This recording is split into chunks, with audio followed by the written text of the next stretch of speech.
নেপাল কাঠমাণ্ডুত অনুষ্ঠিত হোৱা Thai boxing প্ৰতিযোগিতাত অসম লামডিঙৰ ৰুদ্ৰৰাম চক্ৰৱৰ্তীৰ ৰূপক পদক, সম্ৰাট দাস, চৌহান সোণাৰ আৰু আমাম গুৰুৱা নামৰ 4জন প্ৰতিযোগীয়ে সমান্তৰালভাৱে ব্ৰঞ্জ পদক লাভ কৰিবলৈ সক্ষম হৈছে। উল্লেখযোগ্য যে দেশৰ বিভিন্ন প্ৰান্তৰ বহু প্ৰতিযোগী এই প্ৰতিযোগিতাত অংশগ্ৰহণ কৰিছিল। তাৰ ভিতৰত লামডিঙৰ 4গৰাকী প্ৰতিযোগী বিভিন্ন পদক লাভ কৰিবলৈ সক্ষম হৈছে। এই সফলতাত এতিয়া লামডিংবাসী ৰাইজৰ লগতে শিক্ষাগুৰু অভিভাৱকসকলো আনন্দিত হৈ পৰিছে। লামডিং বাঘা যতীন ক্লাবত অৱস্থিত থাই বক্সিং একাডেমীৰ পৰা বিজয়ী ছাত্ৰসকলকো শিক্ষাগুৰুসকলে ফুলাম গামোচাৰে আদৰণি জনাইছে। লামডিঙৰ পৰা এছা 24x7।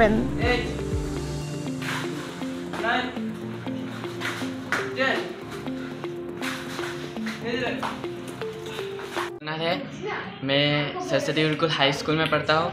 मैं काठमांडू खेलने गया था नेपाल में और मुझे मिला है ब्रॉन्ज मेडल प्लस सर्टिफिकेट।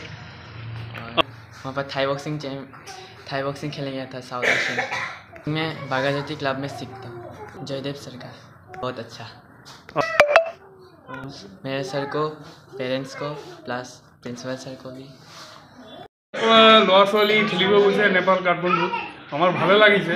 আমি চাই আছোঁ গোটেই অসমৰ পৰা মানুহ আৰু যদি ল'ৰা ছোৱালী খেলিব যায় এচিভমেণ্ট কৰিব পাৰে, এইটো কাৰণে আমাৰ মা দেউতাৰ কাৰণে বা আমাৰ ছ'চিয়েল সমাজৰ কাৰণেও ভাল যে ইণ্ডিয়াৰ পৰা ইহঁতে ভাল এটা এচিভমেণ্ট কৰিব, ইণ্ডিয়াৰ কাৰণে কিবা প্ৰাইজ ইহঁতে আনিব আৰু ইহঁতৰ হেল্থ কনচাৰ্নছটো হৈ থাকিব।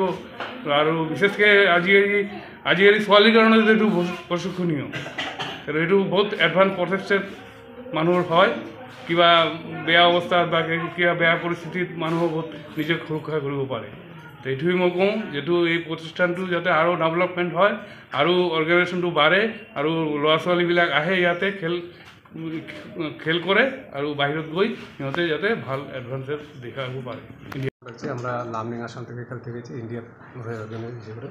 আর আমাদের ক্লাসের মধ্যে ফার্স্ট রুদ্ররাম চক্রবর্তী পেয়েছে সিলভার মেডেল, অমন গুরাভা পেয়েছে ব্রঞ্জ মেডেল, সম্রাট দাস পেয়েছে ব্রঞ্জ মেডেল, আর সোহন সোনার পেয়েছে ব্রঞ্জ মেডেল। আমরা লামডিং থেকে কতজনই গেছি, তো আমি আশা করছি যে আমাদের ক্লাসের লামডিং এমএলএ হোক বা যে হিসেবে হোক আমাদেরকে হেল্প করার জন্য আমরা আগামী দিনে আরও মানে আমার কষ্ট থেকে আমার স্টুডেন্টরা বেশি টাইম দেয়, তার জন্য আমি 2016-17 থেকে আমি ক্লাস স্টার্ট করেছি। তো আজকে আমি আজকে 4-5 বছরের মাথায় আজকে যে স্টুডেন্টদেরকে নিয়ে গেলাম ফার্স্ট ডিভিশন থাই বক্সিং চ্যাম্পিয়নশিপে। তো আশা করি আগামী দিনে ওদেরকে নিয়ে আমি যাতে অলিম্পিকে যেতে পারি, ওনাদের আশীর্বাদ বা সব গার্জিয়ানদের সহযোগিতা পেলে আমি আগামী দিন অলিম্পিকে ওদের নিয়ে